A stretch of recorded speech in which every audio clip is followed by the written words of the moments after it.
tudo bem? Hoje nós vamos falar aqui no programa Pontuando sobre a educação para o futuro. Mas não é uma educação qualquer.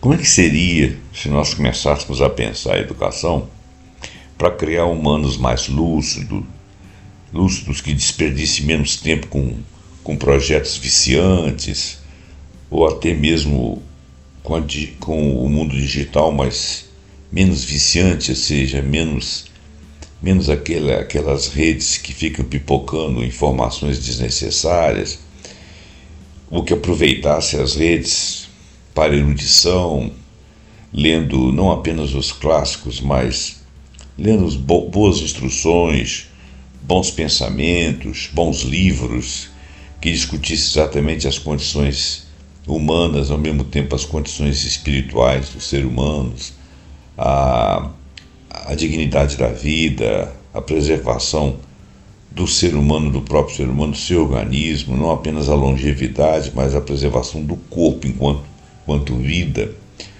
ou da própria sociedade humana, que conseguisse romper fronteiras, discutir outras culturas, pertencer mais ao mundo, né?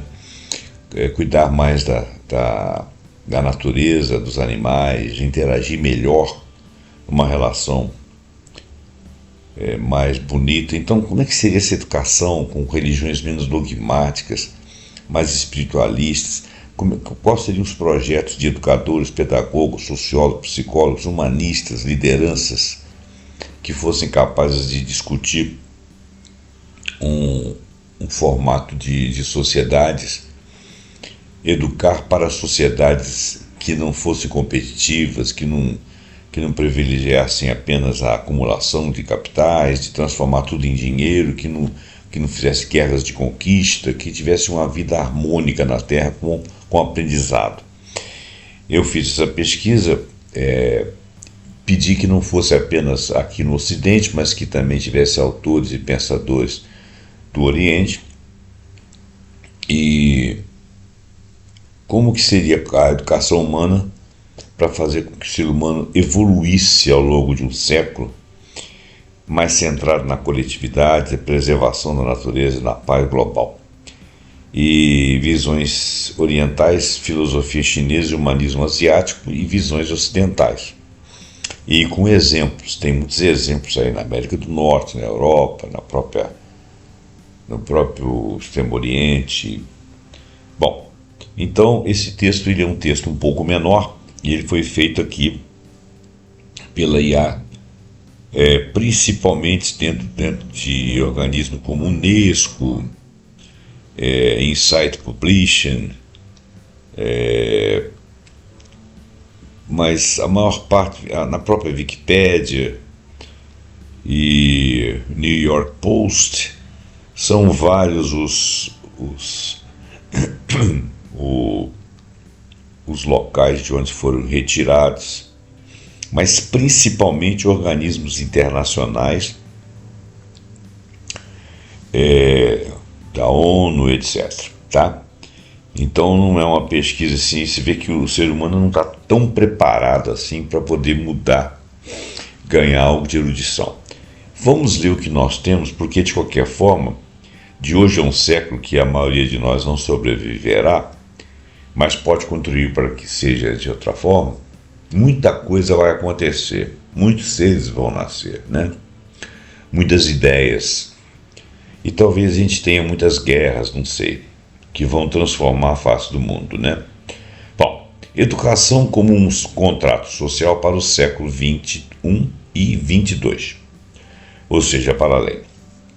Organismos como a Unesco lançaram a iniciativa Future of Education, que defendendo que a educação deveria deixar de ser apenas um meio de preparo para um mercado de trabalho. É uma coisa que eu sempre penso. O mercado ele não define nada a respeito de coisa alguma, ele só define interesses econômicos de minorias, e tornar-se um novo contrato social para ampliar a educação para a vida toda, moldar o sentido de solidariedade humana mundial, reposiciona a educação como um bem comum global, de todas as sociedades, de todas as camadas, integrar respeito à dignidade, direitos humanos, inclusão, diversidade cultural, principalmente sustentabilidade ambiental, respeito por outras culturas, por outras visões do mundo, equidade a respeito da vivência. Esse contrato é concebido, então, como uma resposta a crises interligadas de desigualdade, mudanças climáticas, fragmentação social, conflitos armados. Educar para a cooperação, empatia, cidadania global e entendimento intercultural é colocado no centro da missão educativa. Infelizmente, é igual a questão do meio ambiente. Fala-se toda hora, é tema meu aqui, é tema de várias pessoas. Mas no frigir dos ovos, os mandantes da sociedade são meia dúzia de pessoas que acham que nós não somos pragmáticos, que acham que essas posturas de estudos não vão chegar a lugar nenhum. Olha, não vão chegar ao lugar que nós queremos que chegue e que eles não querem que chegue. Eles querem que a sociedade se perpetue como competitiva, porque eles se sentem com mais capacidade de competir, e eles são seres competitivos. Na minha realidade, na minha maneira de pensar, eles são pessoas atrasadas, espiritualmente falando. E a sociedade com eles nunca vai chegar a lugar nenhum, porque se todos tivermos que lutar pela vida, alguns terem muito e outros terem pouco, nós tivemos sempre brigas, guerras e disputas para chegar até lá, a vida vai ser sempre uma coisa sofrida. Já não chega a própria natureza da própria vida, onde você pode ter doenças, onde você pode ter intempéries da própria natureza, ainda que não tenha interferência humana. A própria vida, ela já é um embate pessoal, um embate de comunidades, dependendo de como que você nasce, das coisas que acontecem na sua família, no seu dia a dia, mesmo que você não tenha oposições. Se você tiver oposição e falta de cooperação e não viver em coletividade e comunidade, vai ser muito pior. Se fosse sempre um embate, uma briga pela existência, nós já temos cabeça suficiente, capacidade tecnológica suficiente para nos prover de uma série de coisas. Para que nós vamos ficar disputando espaço, uns querendo ter mais, outros querendo ter o dobro? Por que nós não podemos ter um... É claro que alguns vão sempre ter mais, outros vão ter um pouco menos. Até porque uns exigem mais da vida, outros exigem menos. Mas que isso não seja em cima da competição, ou seja, não seja de tomar algo de outros. Bom, então, esse relatório global aqui, que ele está mencionando aqui, a educação deve fortalecer a capacidade de pessoas e coletividades de trabalharem juntas para o benefício compartilhado. Então essa aqui é a ideia. Educação humanista, educação democrática com base em transformação. É interessante que ninguém está interessado nisso, né? Mas isso, para mim, é uma das soluções da nossa vida. Estudos contemporâneos de educadores, psicólogos, pedagogos emergentes defendem uma educação humanista. O que é isso? Combina direitos humanos, democracia participativa, desenvolvimento emocional, social, cognitivo simultâneo, inclusão e compromisso com o direito da criança e povos marginalizados, estruturas educacionais que incentivem pensamento crítico, empatia e responsabilidade ética. Lembrando que tem pessoas que vão nascer naturalmente diferentes por dificuldades cognitivas, dificuldade de trajeto, dificuldades visuais, dificuldades auditivas, algum tipo de dificuldade. Então, o grosso da humanidade seria educado assim, para que possa conseguir também participar, esses que têm alguma deficiência, alguma diferença, para que eles sejam integrados à sociedade de alguma forma. Nesse modelo, estudantes são vistos não como recipientes de um conteúdo a ser ali colocado, mas como agentes participantes na sua própria aprendizagem, um florescer, com voz ativa na definição dos seus currículos, mas é claro que amparados, porque se você colocar ali o estudante para verificar aquilo que ele gosta, aí ele vira-se consumidor e não vira cidadão. Ele não vira educando. Ele passa a ser um repositório de coisas que alguém oferece para ele como se fosse um produto. É exatamente o contrário disso que a gente quer, que é incentivar o indivíduo a caminhar de acordo com as suas tendências. Não porque ele escolha porque é mais fácil ou porque ele é mais gostoso, mas ele escolha porque ele chegou à conclusão que ele é melhor naquele setor. Então ele é uma voz ativa na definição dos seus currículos. Eu vou estudar mais isso ou mais aquilo, que eu quero formação mais nesse lugar e não naquele. Isso é diferente de você fazer o que você gosta. E também isso depende de métodos e objetivos educativos. Esse modelo tem paralelos com a pedagogia democrática, psicologias humanistas clássicas que valorizam o ser humano em sua totalidade, não apenas a utilidade econômica do aprendizado. Ele fala de algumas contribuições aqui, alguns modelos. Por exemplo, a pedagogia Waldorf. A pedagogia Waldorf foi desenvolvida por Rudolf Steiner há mais de 100 anos atrás. É um dos movimentos educacionais mais amplamente difundidos que integra aspectos intelectuais, artísticos, físicos e espirituais do aprendiz. Busca formar não só mentes competentes, mas seres humanos completos com senso estético, social e ético. Um exemplo prático: escolas Waldorf encorajam projetos comunitários, cultivo de alimentos, artes integradas e aprendizagem cooperativa, reduzindo o foco em competição. Isso serve como exemplo de educação mais conectada com corpo, mente e sociedade. Aqui na minha cidade tem uma escola, uma ou duas escolas na pedagogia Waldorf. Ivan Illich fala da sociedade sem escolas. O crítico social Ivan Illich argumentou que sistemas educacionais tradicionais muitas vezes inibem a aprendizagem real. Ele propôs redes educativas horizontais, onde todo momento da vida é oportunidade de aprendizagem e comunidades se organizam como a maneira de ecossistemas, só que educacionais. Então são ecossistemas educacionais, onde os partícipes ali daquele ecossistema aprendem uns com os outros de uma maneira horizontal, buscando conhecimento. Esse tipo de pensamento, ele antecipa modelos mais distributivos ou distribuídos de educação, onde tecnologia e redes sociais são cooperativas e permite aprendizagem contínua ao longo da vida. Eu já fiz um programa aqui que tinha uma citação de um exemplo desse, mas eu não estou lembrando qual é. O Ken Lampert, Educação para a Compaixão Radical. O filósofo e educador Ken Lampert propõe a ideia de compaixão radical como eixo da educação. Para ele, a educação deve emergir de um encontro autêntico entre pessoas com foco na atitude empática. Atitude empática e deve emergir. Desculpa, eu me perdi. O filósofo e educador Ken Lampert propõe uma ideia de compaixão radical com eixo na educação. Para ele, a educação deve emergir de um encontro autêntico entre pessoas com um foco em atitude empática, foi onde eu parei, e na ética para transformar realidades sociais injustas em oposição a um sistema que perpetua exclusão e competição. Muito bem. Educação como meio de saúde mental, bem-estar e felicidade. As universidades estão reconhecendo que saúde mental e felicidade não são temas periféricos. Elas deveriam ou devem ser centrais ao desenvolvimento humano. Exemplo recente: a Centenary University em New Jersey, nos Estados Unidos, lançou o primeiro doutorado em estudos de felicidade, que é chamado Happiness Studies, integrando psicologia, filosofia, neurociência e liderança para promover o flourishing humano. Flourishing, eu tenho a impressão que é o florescer, né? Esse tipo de programa demonstra uma tendência educacional futura que vai além do desempenho acadêmico, para incluir bem-estar psicológico, emocional e social como parte integrante da formação humana. Se alguém quiser pesquisar isso aí, seria então o Happiness Studies, e levaria em consideração uma educação baseada em psicologia, filosofia, neurociência e liderança, para promover o florescimento humano. E ela é baseado em bem-estar psicológico, emocional e social. É claro que a gente, para poder...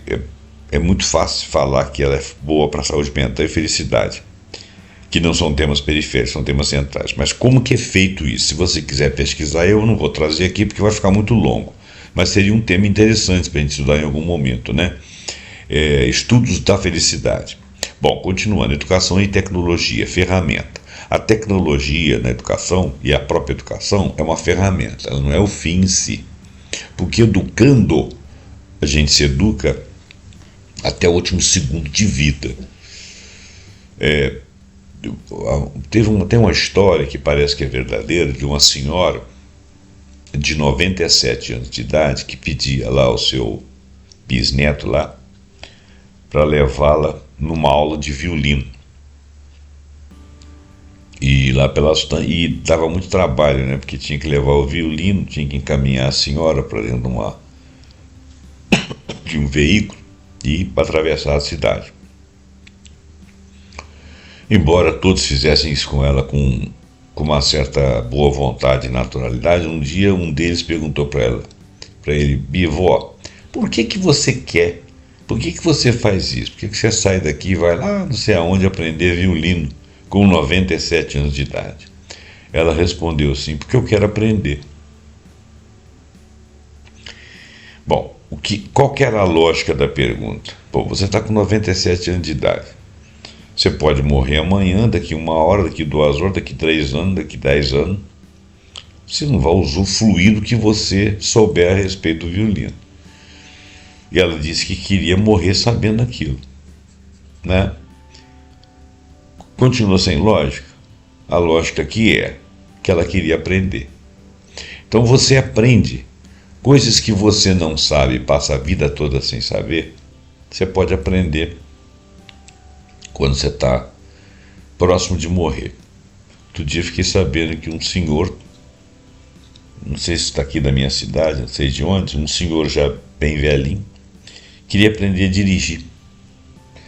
Bom, eu não sei os detalhes, né? Porque dirigir não é só dirigir. Botar um carro na rua, você tem que ter carteira, tem que ter habilidade, tem que estar lustro, tem que ter reflexo, né? Eu não sei as qualificações da pessoa, mas ele queria aprender a dirigir. Talvez porque ele não quisesse morrer sem saber dirigir. É uma questão de querer. Bom, então, educação e tecnologia são ferramentas e não fins. Vamos lá.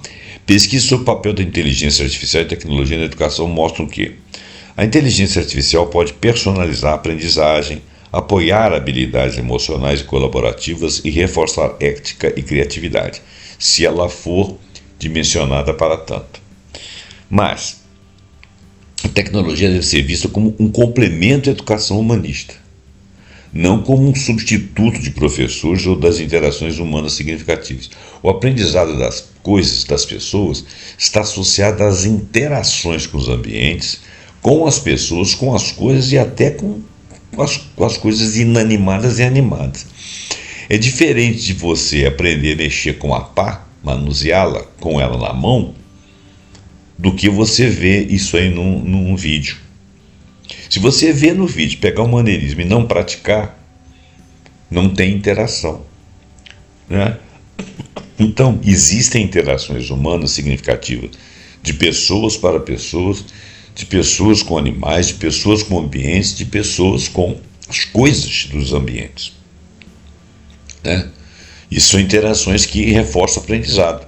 Aprendizado é um conjunto de coisas, não são só palavras ditas ou imagens vistas.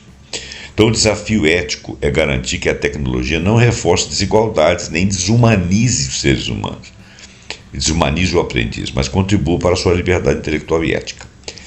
Visões filosóficas orientais sobre a educação humana. Enquanto a tradição ocidental, Platão, Aristóteles, Rousseau, Dewey, Freire, enfatiza a razão, o Freire ele enfatiza um ser humano mais global, e o Dewey também, mas cai muito pelo lado da razão. Enfatiza também a autonomia crítica e em cidadania, principalmente Dewey e Freire. As tradições orientais oferecem perspectivas que complementam profundamente uma educação mais humanista. Por exemplo, confucionismo. Origem chinesa, defendida por filósofos como Confúcio e continuada por pensadores posteriores, obviamente, a centralidade da virtude moral, né, no confucionismo, a importância da harmonia social e familiar, né, a educação como cultivo de caráter ético e responsabilidade na coletividade, ou seja, comunitária. Isso é o confucionismo. O confucionismo é muito interessante e ele, historicamente, na China, que é uma sociedade de 5.000 anos, o confucionismo ele data mais ou menos de uns 2.500 anos, um pouquinho mais. E ele foi reintroduzido, não é que foi reintroduzido, ele foi realçado como base da educação chinesa nos últimos anos, e parece que ele ajuda muito. É claro que alguns pensam que ele pode ser muito condicionador e fazer a cabeça. Eu já fiz vários programas aí sobre confucionismo, né, que tem aí para trás, né? Não vou entrar nesse detalhe agora. Ele pode ser visto como uma forma do poder manipular a cabeça das pessoas, mas ele essencialmente não é isso. Bom, taoísmo, que também pode ser chamado de daoísmo. O taoísmo é só a filosofia do Lao Tse e outros desenvolvedores posteriores, né? Eles valorizam viver, estar em harmonia com o caminho que é o Tao. Enfatizam espontaneidade, humildade e equilíbrio. Essas ideias influenciam a educação que respeita ritmos naturais, saúde integral, relacionamentos éticos com a própria natureza entre as pessoas, reforçando a preservação ambiental e equilíbrio interior, ou seja, saúde emocional, saúde mental. O neoconfucianismo contemporâneo e o humanismo asiático.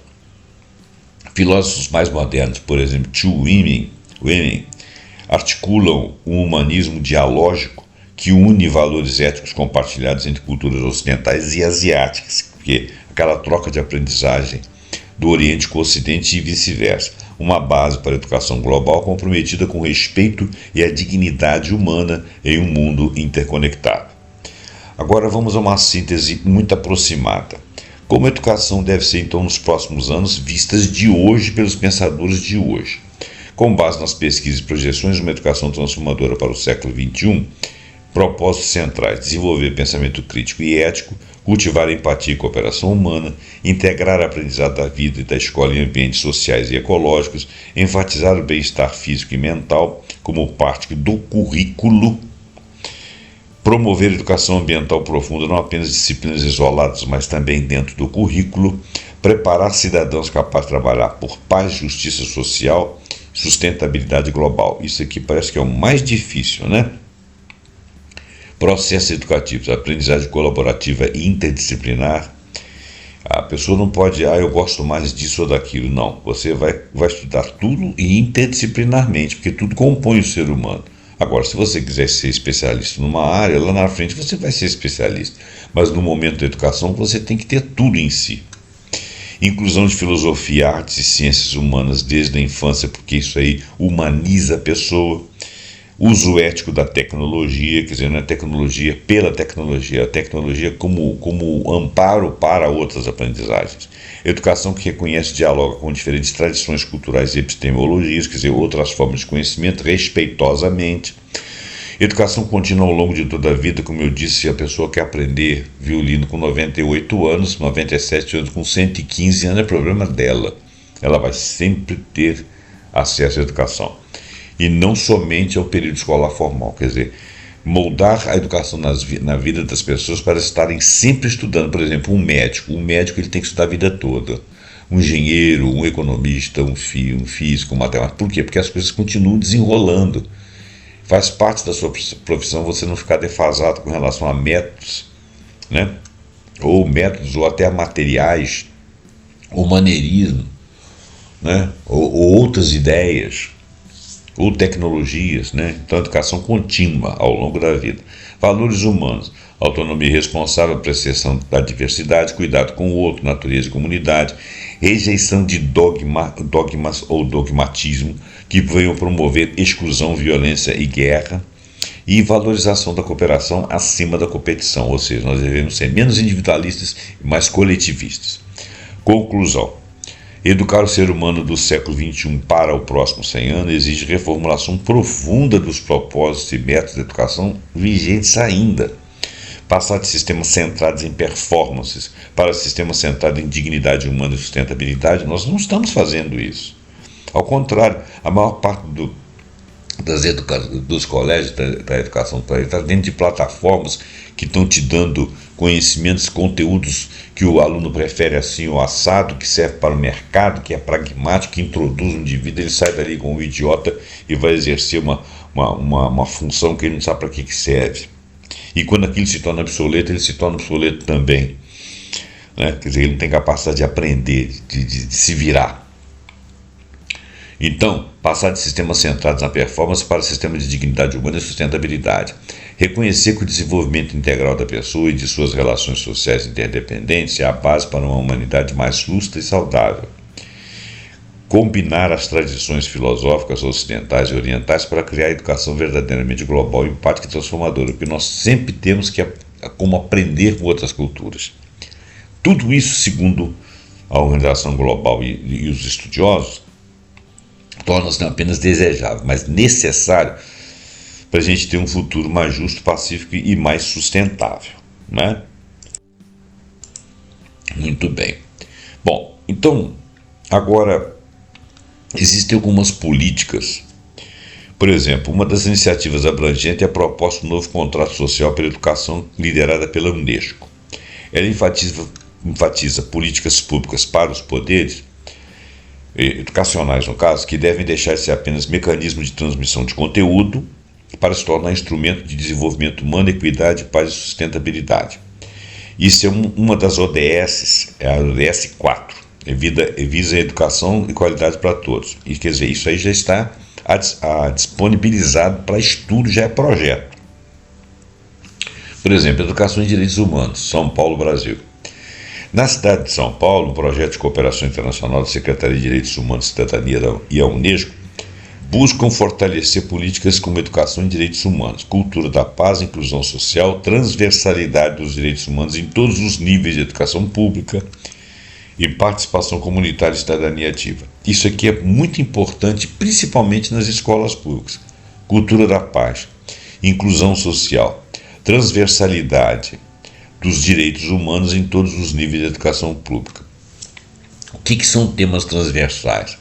São temas que entram dentro de uma estrutura, de uma disciplina, transversalmente, né? Então, por exemplo, direitos humanos, quando você está estudando lá, vou dar um chute aqui, você está estudando lá sobre edicidade. Direitos humanos, você tem direito à edicidade, a edicidade promove isso, a sua região, parará, facilita a educação, facilita você ter aparelhos, facilita você ter computadores, parará. Então, o tema entra transversal àquilo que você está estudando. Você está estudando uma ciência e entra um tema transversal. Então, no caso de direitos humanos, entrar transversalmente em vários aspectos da filosofia, da ciência, de uma maneira geral. Participação comunitária e cidadania ativa. Essa iniciativa mostra como políticas públicas podem ser desenhadas ou redesenhadas com valores de éticos, respeito à diversidade, democracia participativa no centro de currículos escolares. Tem modelos de escola, de projetos inovadores aqui, a Horta Escolar de Criciúma, que é aprendizagem prática interdisciplinar de biologia, ciência e cidadania, responsabilidade ambiental, trabalho coletivo, engajamento em comunidade escolar, alimentação saudável e sustentabilidade. Os estudantes participam de planejamento, plantio e manutenção das hortas.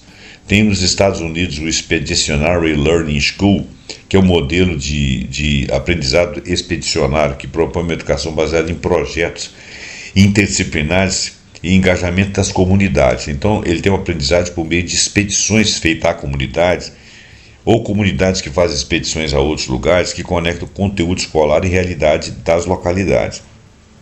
Isso promove o desenvolvimento de habilidades como imaginação, perseverança, colaboração e responsabilidade, conhecimento do local, das coisas que assistem aquelas comunidades, que estão intercambiando, ou que estão conhecendo aquilo que é seu, né? Avaliação baseada em produções coletivas, apresentações públicas e portfólios daquelas comunidades. Esse tipo de escola é um exemplo prático de educação que vai além da memorização. Ela é extremamente prática. Ela foca na habilidade, em o ser humano desenvolver habilidade para aquelas práticas, e por isso a aprendizagem é significativa. Tem a Stanford Mobile Inquiry-Based Learning Environment, que é chamado de SMILE.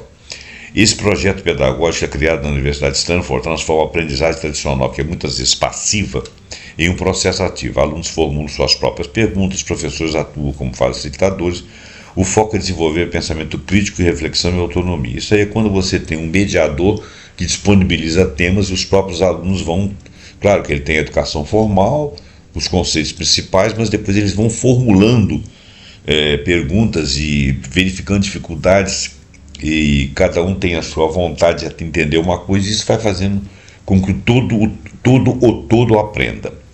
o Flash Classroom Project, que seria Educação Global Cooperativa. Esse Flat Classroom Project é um projeto educacional internacional, usando ferramentas digital, um trabalho colaborativo real. Tem uma comunicação intercultural, cooperação global, que são são várias pessoas em muitos lugares do mundo, resolução de problemas em equipes internacionais. De repente você tem aqui um aglomerado de pessoas aqui, alguns da China, alguns da Vietnã, outros do Brasil, outros lá da Argentina, alguns dos Estados Unidos, né?